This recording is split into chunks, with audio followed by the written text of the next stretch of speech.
小勇资料上面说没有职业是吧？现在啊，但是我准备创业嘛。这个两个人谈恋爱谈了多久了？谈了大概2年多了。片子里也提到了，说他家人对你不是很好哈。对，刚开始我们俩没办酒的时候还挺好的啊，但是后来就是我住到他们家以后，然后就他们家对我就很那个了。你们俩领结婚证了吗？没领证呢。办过酒。对他爸妈就是说把我介绍给他们家的亲戚朋友。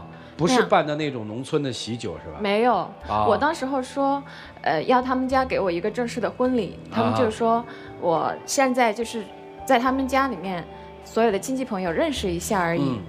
正式的结婚酒，他说要等到我爸妈同意以后，然后等我们领了证再办，但是到现在都没有任何的回应。但是等于你们俩其实已经在一起，在他家就1年多了啊。对，我当时就离家出走，跟我爸妈闹翻了，我一定要跟他在一起。父母当时反对的原因是什么？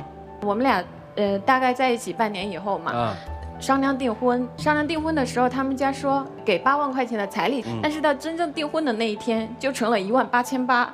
当时我爸妈就说他们家这么小气，你以后会幸福吗？他说我以后肯定会后悔的。我现在真的是很后悔没有听我爸妈的话。那时候我爸妈让我不要这么着急的去他们家，这是对的。我现在想想，真的他们就是对的。那时候跟我爸妈闹翻，然后直接就跑到他们家拎了个箱子就过去了。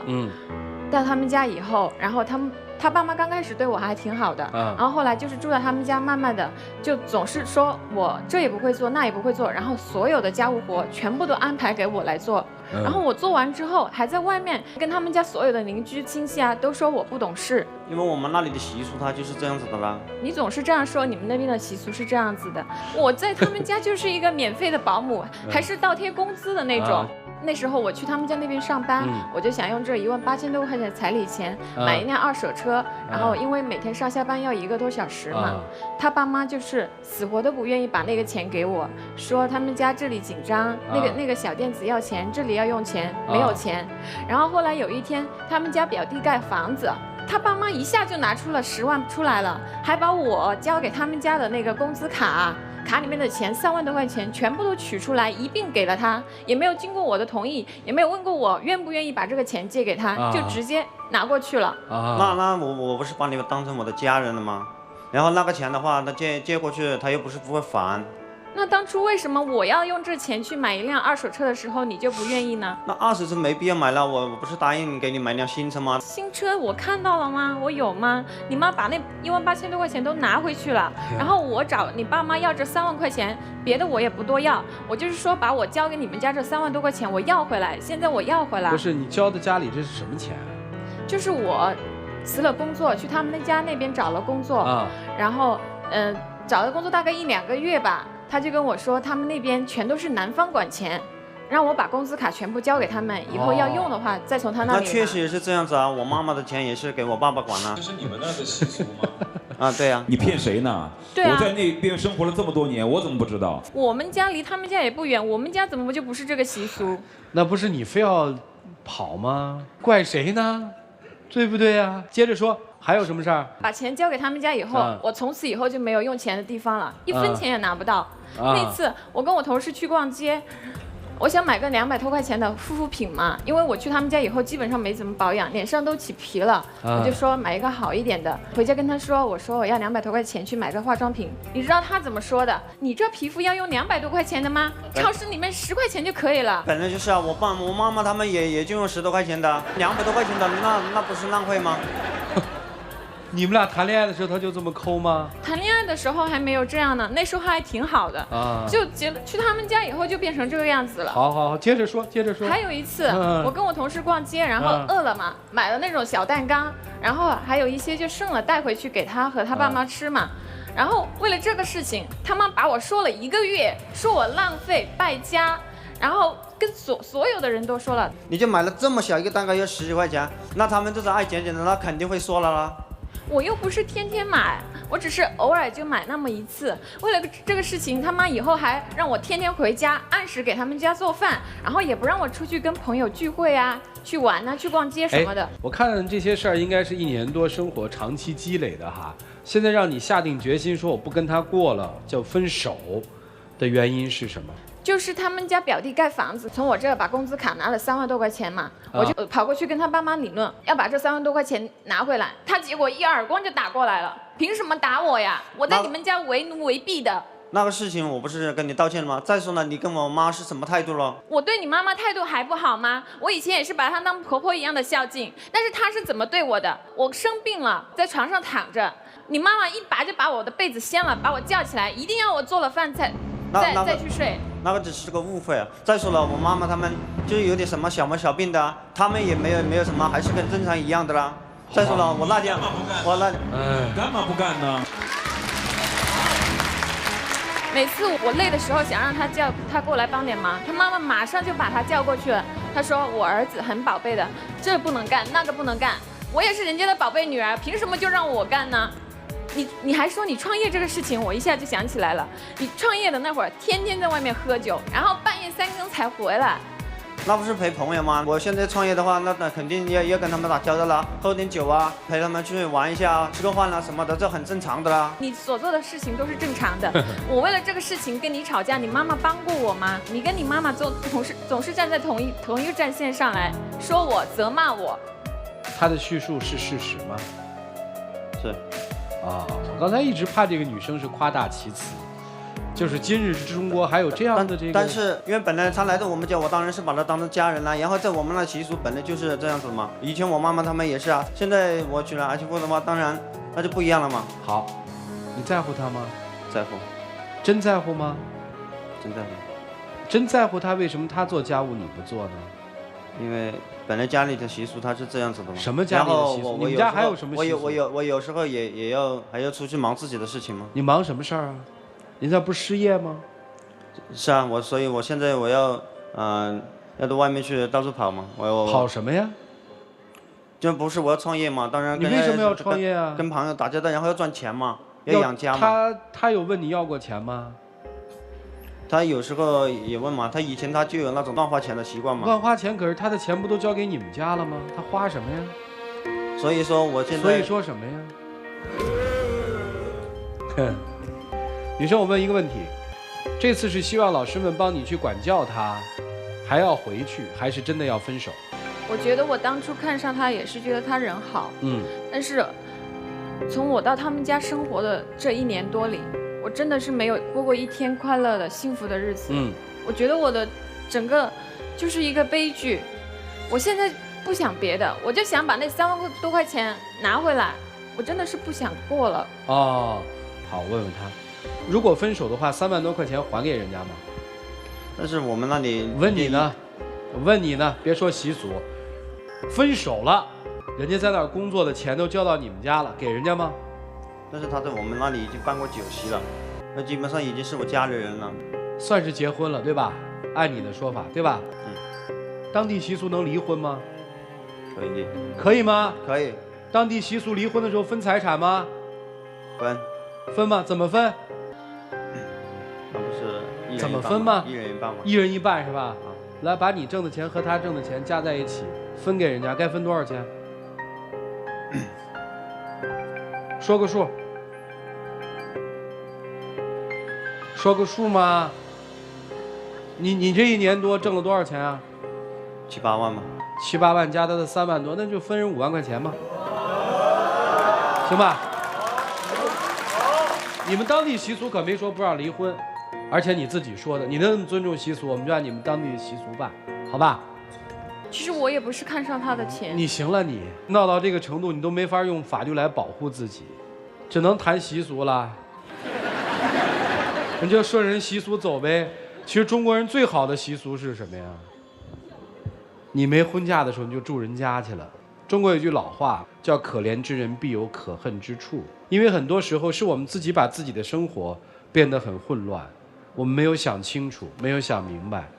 那针对这一对的情况，老师们会如何来帮助他们呢？一起进入丘比特问卷。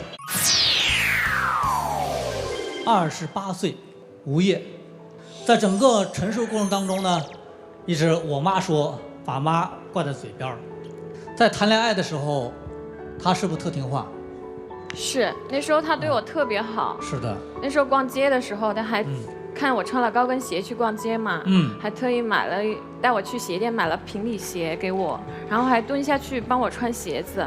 总之，他对你很好。对啊，也就像现在好像他对他妈妈一样，他也会听你的话，也会对你好。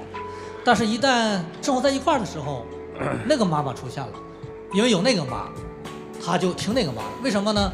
妈妈呢有一个心理特征，她会把妈呀分成两种妈，一个是好妈妈，一个是坏妈妈。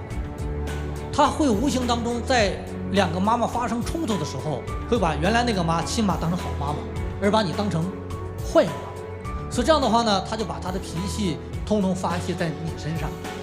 我觉得这个问题有解儿。为什么有解儿呢？因为他是妈宝男，他没断奶。我给你两个分开，第一个分开断奶。如果男士愿意的话，跟妈妈协商，你们俩单独出来住，因为日子要你俩过。当然，如果他还是不愿意出来，那就第二个分开，那就是分手了。这是我的观点。我也非常赞成搬出来住，那才是你们真正的婚姻生活。男孩子，我给你一个建议，我觉得要尊重他，给他最起码的尊重。你现在对他不够尊重，根本不让他有自己的想法，他的钱、他的经济方面、他的想法全是都由你家来控制的，这个不公平的。如果你还想跟他继续生活在一起，你要让他至少把他3万块钱先还给他，让他把自己辛辛苦苦赚来的工资他自己能够支配。其次，要尊重他所有的想法。好，谢谢，薛总。你们那儿的习俗啊，有没有这么一条？如果你找不着媳妇儿，你就是大逆不道。也有吧？我看你快了，这么一个好的媳妇儿，就让你一点一点的给赶走了。但其实这里最大的问题啊，在于你身上。你希望别人把你当媳妇儿看待，家里人看待，但为什么他们就把你当保姆呢？为什么之前他能俯下身来给你穿鞋？为什么那会儿他能俯下身来？现在就是你生病了，也得有人撩被子让你起来干活，他却什么都不做，为什么呀？我觉得我就是当初没有听我爸妈的话，执意要嫁到他们家。关键问题不是你没有听爸爸妈妈的话，而是你没有真正的把自己做的让人家看得起。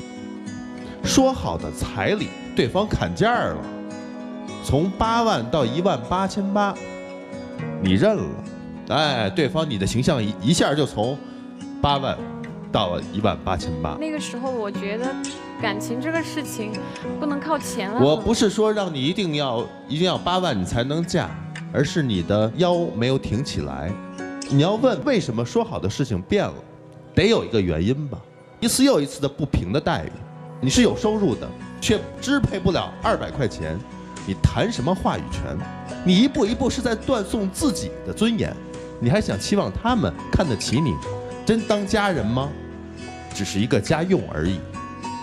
所以说，先把自己腰杆挺直了，之后你才去再审视这个爱情，就这个人，他能不能适合跟你在一起？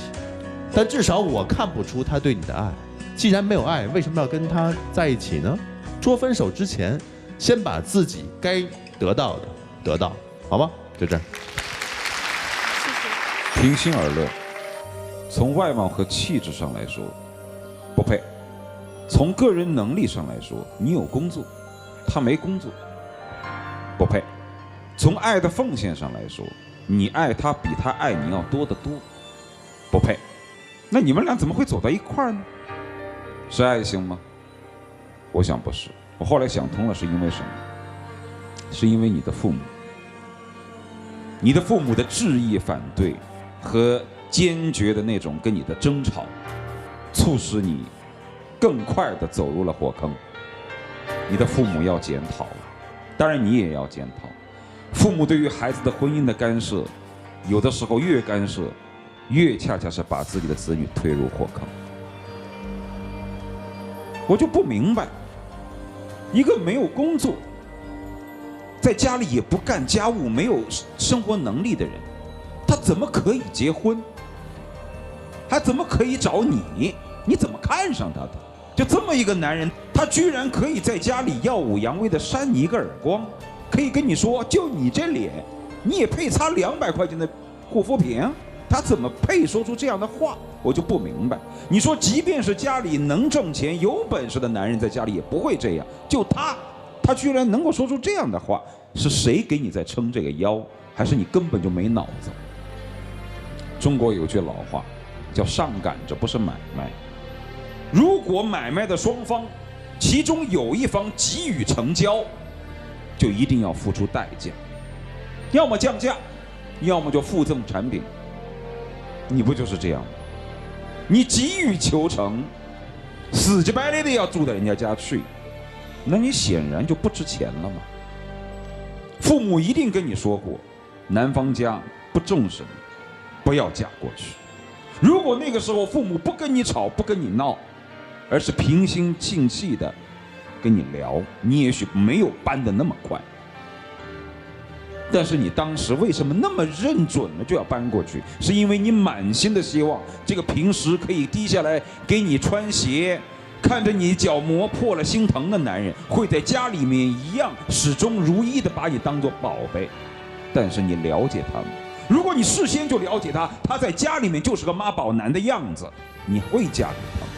你根本就没有了解清楚，也没有了解他们一家人是什么样的习俗，你就过去了。你还想有什么样的待遇呢？那不就是人家说一就是一吗？人家说二就是二吗？哎，我问你啊，他第一天搬到你家去的时候，你心里什么感受？反正我这就肯定是高兴。高兴的话，你为什么不疼他呢？你说你没有能力结婚，你结了婚，结了婚你不好好过，不干家务活，不出去工作，你就是2个字：废物。你啥也没干嘛，说你干嘛要结婚呢？所以人家父母反对你，完全是有理有节的嘛。搬出来是一定要搬出来，过自己的日子，否则的话一辈子让人瞧不起。至于这个感情是否要继续延续下去，我真不了解你们俩之间有没有爱。好吧，我就是这个建议。谢谢老师。有一个事儿我想问一下，那个女方现在你搬出来她家了吗？我现在没在他们家住了。在哪住呢？我搬到了我们公司附近，因为跟我爸妈赌气，我也没敢回去。那现在是什么关系呢？你们俩？有一段时间没有联系了吧。OK，我是特别担心你还住在一块儿，只是因为那3块钱没有离开。我觉得你大胆的走，没有钱也走。回家去，父母不会不原谅你，不要置气，回家去。难道非要父母低下脸来求你吗？都是你自己的错。我觉得我当初没有听他们的话，我都觉得没脸回去。嗨，我认错了人。你在父母面前要什么面子呀？你在他们家里面都没有要自己的面子，反而到自己父母面前说我拉不下这脸。你好好琢磨琢磨吧，女孩。钱可以不要，只要人在，大把人生供你去挣钱，那点钱不算什么。我其实一贯希望站在一个更中立的角度，但是在这个题上，我有一个特别坚定的一个态度：你要拿出从你家里私奔的勇气和决心，离开这个男人，你就幸福了。接下来的时间留给你们自己，一起进入柔顺拉芳黄金60秒。我觉得可能我之前对你的那个做法可能是不对的，让你在我们家受了委屈，我呢也会跟我的家人说，让他对你好。像这种就加我的话，到时候我会跟你一起承担，相信我，我会跟你幸福。让我想想吧，我觉得我们还是想想吧，多考虑一下吧。女生还有一种方式可以帮助到你，先来选一下啊。第一，求助现场观众；第二，倾听第三方的声音；第三，再次的求助爱情导师。你选择的是？我想求助一下爱情导师。涂老师，你当初那么坚决的收拾好行囊从家里面出去的时候，伤心的是你父母，去意决绝的是你。现在你收拾行囊从男方家里搬出来的时候，决绝的是他父母，伤心的是你自己。所以这么一对比，你应该知道谁是最爱你。我不知道你是怎么判断的，我是觉得这个男生对你几乎没有什么爱，而只有占有。即便是个唯唯诺诺的男人，不敢与父母作对，也应该明里暗里的对你进行关爱，但是没有。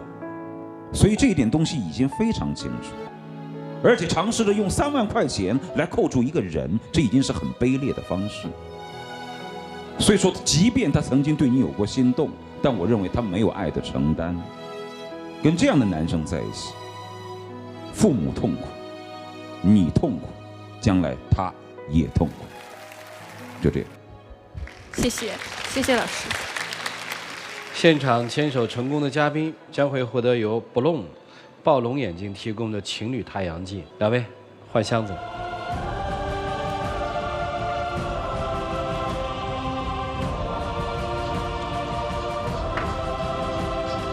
来，请关门。我特别想说，就是电视机前的一些姑娘，当你在情感当中受挫的时候，你要想明白一件事情，其实这个世界上，对你最亲的人，应该是跟你有骨血关系的人。所以当碰到困难的时候，首先要想到的是父母和亲人。而作为父母和亲人来说，不管孩子做的多么的违背你的意志，当他们需要你的时候，一定要在第一时间帮助他们，否则大家都会后悔。不知道这段话这个女生听到以后怎么样？来看看结果。5、4、3、2、1，请开门。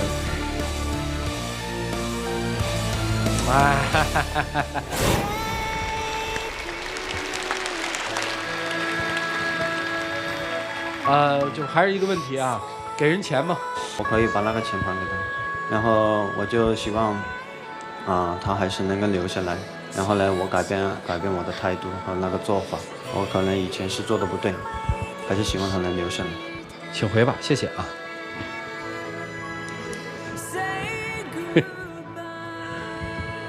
啊，你就觉得他最后那表白对他有感情吗？